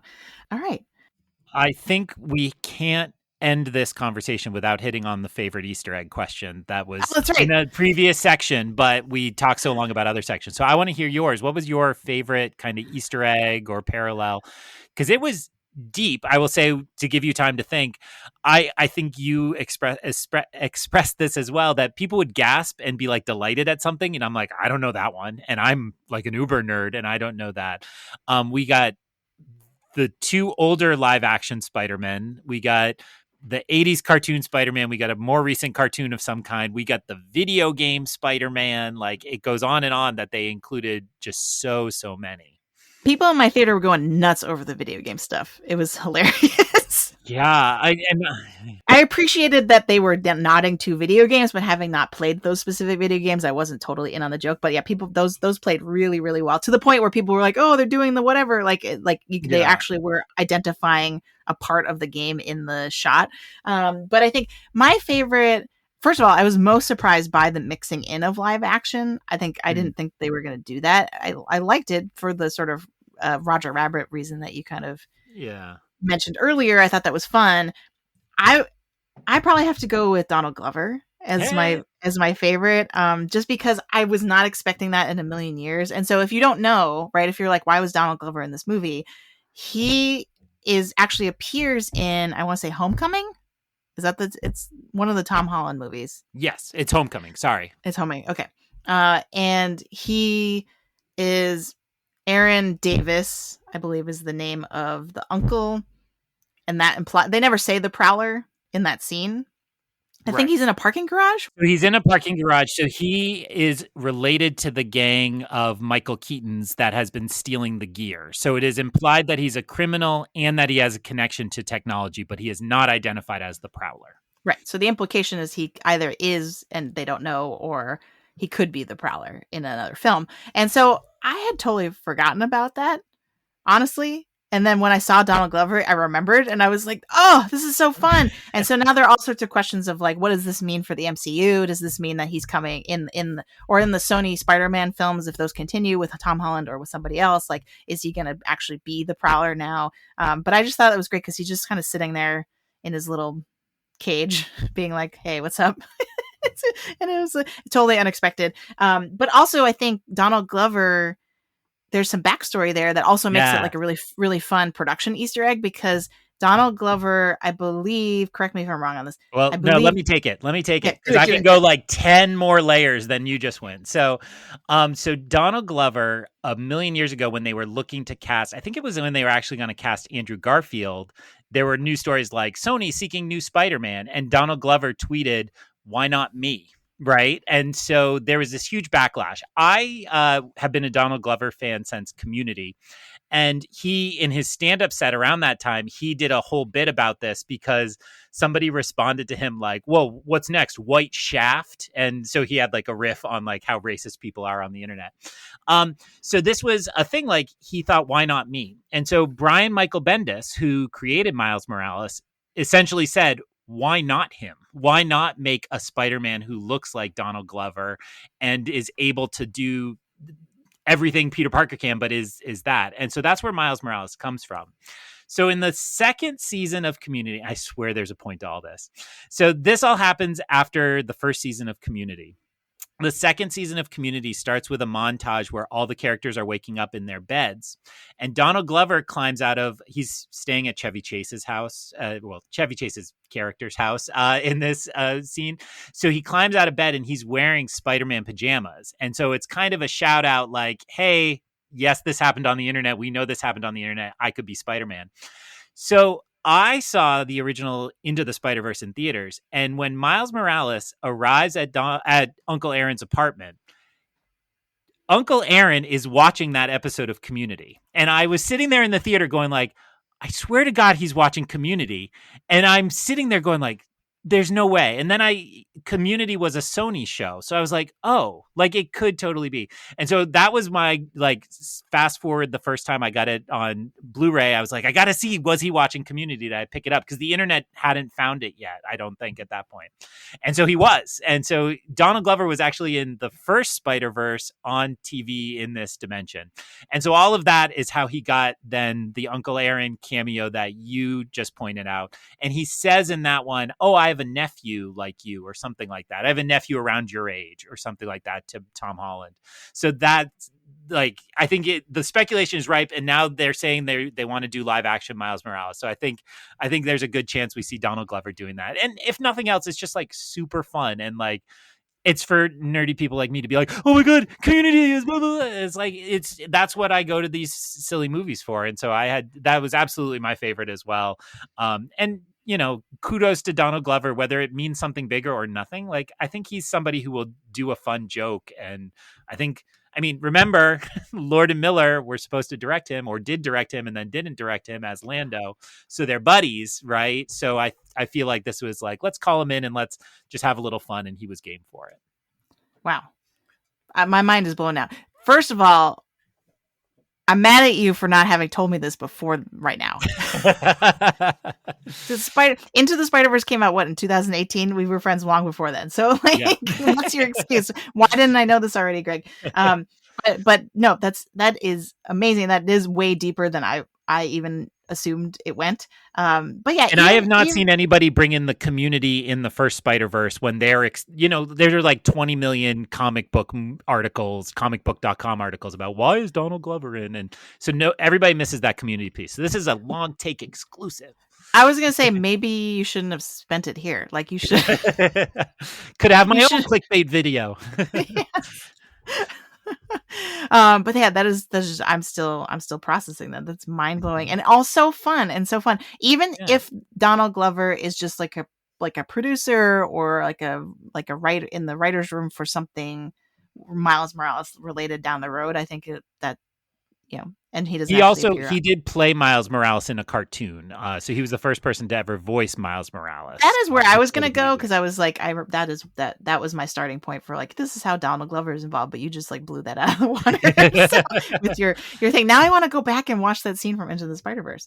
Well, Greg, this was not just for the bomb you just dropped, the knowledge bomb, the Easter egg, the Easter eggs to end all Easter eggs, because it includes Community. But for that and so many other reasons, it was so worth it to have you on to talk about this movie. And where can folks find you on the internet? Plug all the things. Take as much time as you want to plug all the things you're doing. All right. People should. So actually, in the context of this movie, I rejoined the blogging world by starting up my Substack, and I wrote a blog entry this spring about why multiverse storytelling right now. And I actually haven't read it since I watched this movie, but it'd be really interesting. I don't think I even foresaw Across the Spider-Verse as a part. I think I talked about The Flash coming, but not this. So that might be of interest if people are there. That's at ioncanon.substack.com or ioncanon.com, which is EYEONCANON. Now that I'm not teaching during this summer, I'm determined to get a few more blog entries up, but I will never be as prolific as you. I'm just going to stick to like one every couple months whenever something strikes me. And maybe I should write up that Donald Glover thing. But if you enjoy my podcasting skills, you can join me on Through the Glass Columns, which is a Wheel of Time podcast. I know nothing about Wheel of Time, although I'm starting to know a bit more. And we read a few chapters every week and discuss them. So if you are curious about Wheel of Time, you could use us as your online book club and start the series of books at the beginning, or at any book if you're rereading, and listen to us talk about it, a couple chapters every week. And we are also covering the first season of the TV show this summer in anticipation of the second season of the Amazon show returning this fall. I also review Star Wars shows on the Rebel Base Card feed. We're kind of on hiatus, but we will be back for Ahsoka, I'm told. Um, and I did just the Rebel base card feed. We did a card break this week, which I've never participated in before. But if your children like watching people on the internet open blind bags, this is essentially that, but with trading cards. And it was fun, and we kind of played around with technology to have good. Quality pictures of what we were opening in our pack. So that's a really different thing, but it was really fun to participate in. And then last but not least, Jen and I were just on the nostalgia test. I'll pass it to you on that, and you can explain that appearance that we made.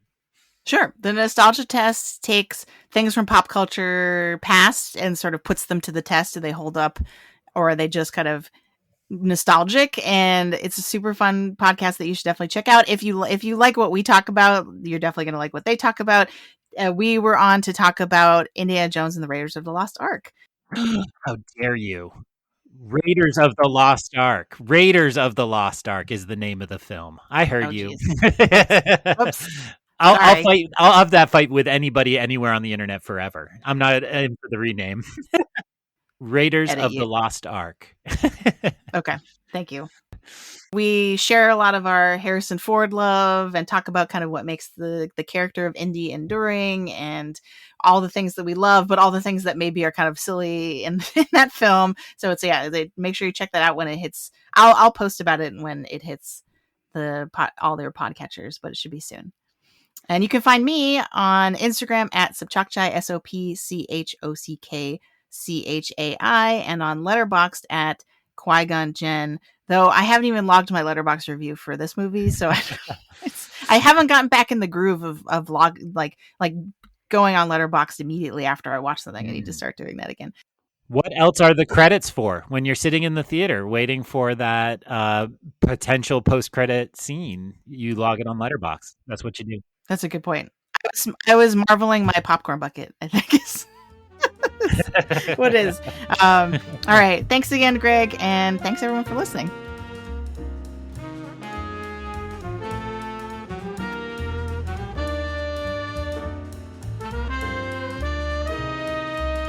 Thank you for listening. You can follow The Long Take on Substack at thelongtake.substack.com. Subscribe for free to receive reviews of films with Oscar buzz, as well as new films and series from pop franchises like Star Wars and Marvel.